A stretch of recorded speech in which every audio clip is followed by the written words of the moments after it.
खबर के साथ लखनऊ से बड़ी खबर। यूपी आईएएस अफसरों के इस्तीफे का सिलसिला जारी। आईएएस ने इस्तीफा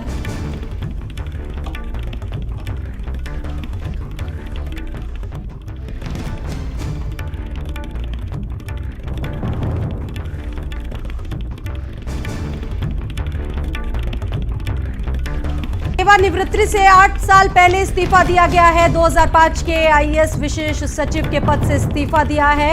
आईएएस अफसरों के वीआरएस और इस्तीफे का जो सिलसिला है वो लगातार जारी है। तो ये बड़ी और अहम खबर इस वक्त आपको बता रहे हैं। सेवानिवृत्ति से 8 साल पहले ही इस्तीफा दे दिया। 2005 के बैच के आईएएस अफसर हैं, विशेष सचिव के पद पर तैनात हैं। आईएएस अफसरों के वीआरएस और इस्तीफे का जो सिलसिला है वो लगातार जारी। और इस वक्त हमारे साथ हमारे स्टेट हेड वीरेंद्र सिंह जी भी जुड़ चुके हैं इस पर और ज्यादा जानकारी के साथ। वीरेंद्र जी, बहुत स्वागत है।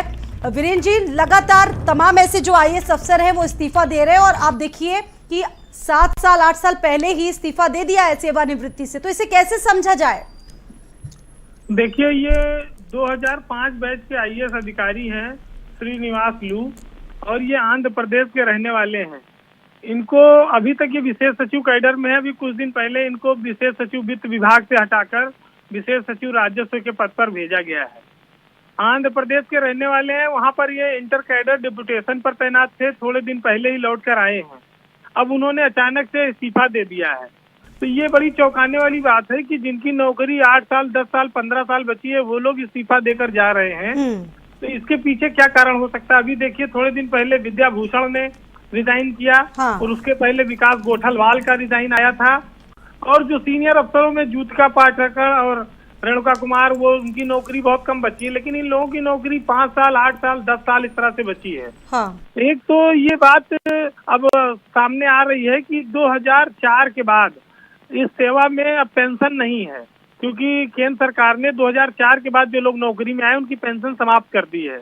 तो इतनी बड़ी सेवा में अगर रिटायरमेंट के बाद लोगों के पास पेंशन नहीं रहेगी तो वो अपने समय रहते दूसरे विकल्प की ओर देखते हैं कि जहां वो रिटायरमेंट के बाद भी काम कर सकें। एक तो कारण ये दिखता है। दूसरा ये है कि जी श्रीनिवास लू को समय से प्रमोशन नहीं मिल पाया। उनके बैच के सारे अधिकारी प्रमोट हो चुके हैं सेक्रेटरी रैंक में, और उनसे एक बैच पीछे वाले भी प्रमोट हो चुके हैं। तो एक तरह से वो जूनियर हैं, तो अपने बैच से भी और पीछे वाले बैच से भी।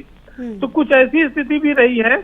साफ है कि वो उत्तर प्रदेश में उनका मन नहीं लग रहा है और अब वो इस्तीफा देकर। वीरेंद्र जी, ये कहा जा सकता है कि मोह भंग हो रहा है और जो स्थितियां हैं, परिस्थितियां हैं, शायद अब उनके अनुकूल भी नहीं रह गई हैं। बिल्कुल, ये कहा जा सकता है कि उनके समय से जब आदमी को प्रमोशन नहीं मिलेगा तो मोरल डाउन होता है, और उनके तबादले भी लगातार होते रहे हैं। अब उन्होंने तय किया होगा कि कुछ और करेंगे, क्योंकि वो अभी इंटर कैडर डिप्यूटेशन पे आंध्र प्रदेश में तैनात थे। थोड़े दिन पहले वो लौटे हैं, तो स्वाभाविक है कि उनका कुछ न कुछ भविष्य को लेके प्लानिंग होगी, और ये अपने फ्यूचर को देख के उन्होंने निर्णय लिया है। जी, बहुत शुक्रिया वीरेंद्र जी हमारे साथ जुड़ने के लिए।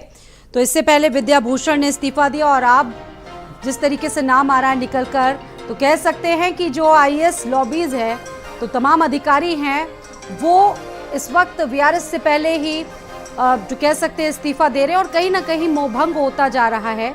बढ़ते अगली खबर की तरफ। सब